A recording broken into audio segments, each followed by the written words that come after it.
Good afternoon. Today I'm going to talk about 4 topics. Firstly, how we reach out and contact students to explain to them how we can support them with additional English lessons. The structure of the first lesson of the syllabus, the introductory session. How we maintain a student's interest, engagement and motivation throughout the syllabus. And finally, how do we monitor their progress and assess them. Contacting students in the first instance, we can do so with a short video which outlines the services that we can help in order to support their studies and their life in Leeds. This video can be embedded onto the university's website or on the VLE. Hello, my name's Tim Keeley, and I want to tell you how we at Leeds Arts University can help you with your English, for your studies, for your future work, and for living life in Leeds. Now, when students are accepted onto the course at the university, they can be emailed a link to this video and they can watch it in their own time before they come to Leeds. Of course, when they do arrive, we can run a short, light-hearted, informal session at induction, being careful not to overload them with too much information.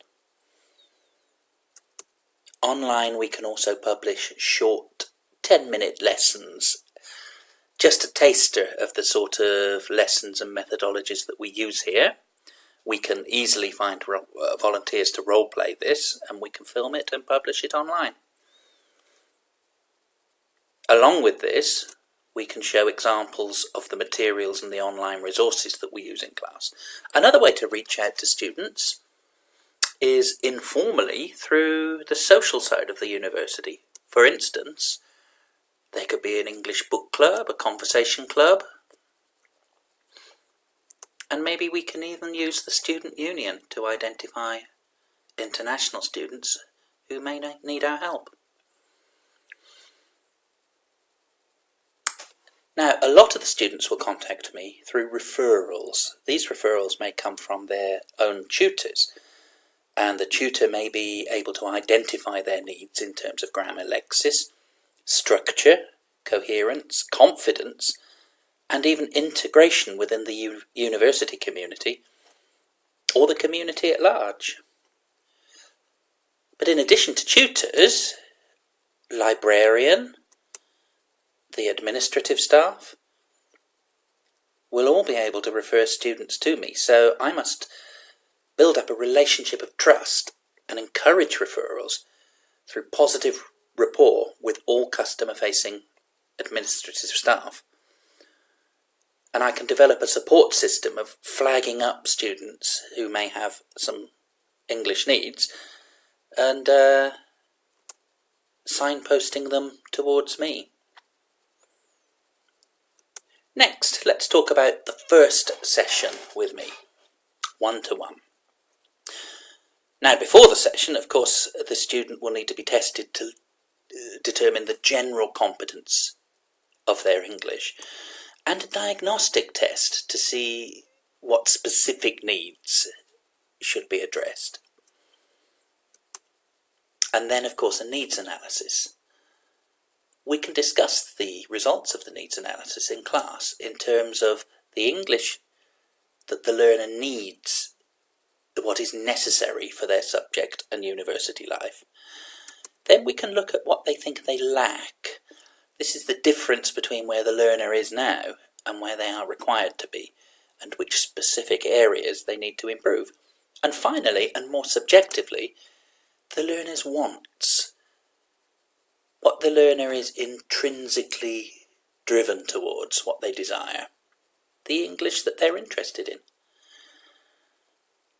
We can discuss the cultural expectations of the teacher and learner relationship and the sort of methodologies that we will be using. We can also discuss learning styles. I don't completely subscribe to Gardner's multiple intelligence theories, But learners do have aptitudes, and we can tailor a course to suit each learner's aptitude and expectations. We'll establish a dialogue of trust and respect between teacher and learner.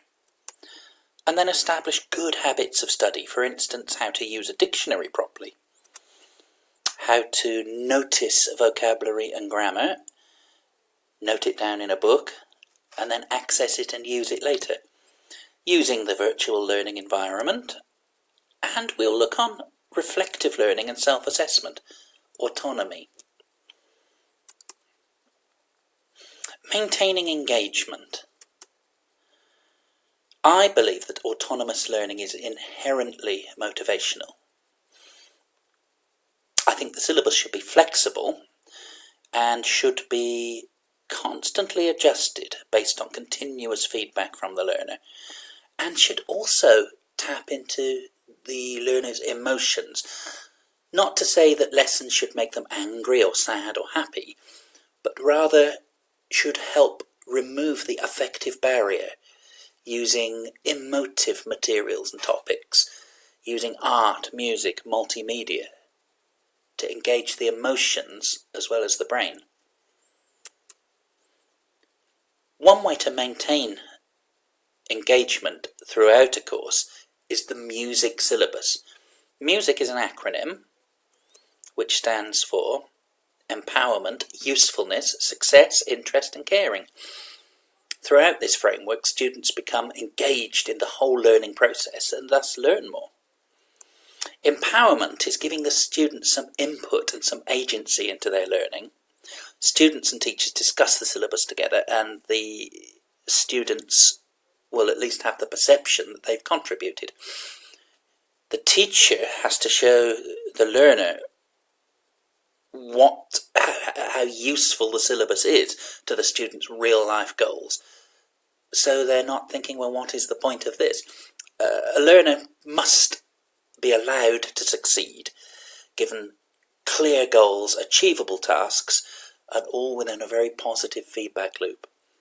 The lessons must be interesting and personalised, using music, internet, engaging and emotive topics. And of course, the teacher must care. There has to be a real dialogue and a relationship between learner and student. Regarding monitoring progress, grades are very important in a university. We need a standard which says excellent work, good work, or not good enough. We're going to need regular progress tests, and the results should be recorded both as a figure and a qualitative comment on a database. And there should be clear marking schemes so that when we mark different students we can achieve some form of consistency. Now, of course, we are assessing the learner, but the assessment also acts to assess the overall effectiveness of the course. If the students are achieving great marks, the course is obviously effective. If the students are not, maybe we need to be flexible and amend the syllabus in one way or another. Something I was interested to read is that when you give written formative feedback to a student and a grade, it makes no difference to when you simply give a grade. Think about it, a student is focusing on their grade. Have I passed? Have I failed? Do I have a distinction? And possibly doesn't focus in on the formative, constructive comments. I think feedback is very important and it should be focused. It should be work for the recipient, the student, so that they have to do some of the thinking. The teacher doesn't do the thinking for them. And it causes a cognitive response, not an emotional response. Autonomous learning, as I said before, is inherently motivational. And involving a student in their own assessment, I believe, is crucial. I'm a keen advocate of reflective learning, where a student describes how they were feeling and thinking, evaluates their work, analyses it, comes to a conclusion, and then makes their own action plan. They can assess themselves and take responsibility for their own autonomy, reflecting on their learning, and becoming a more independent, self-reliant, motivated learner. Thank you for listening. Do you have any questions?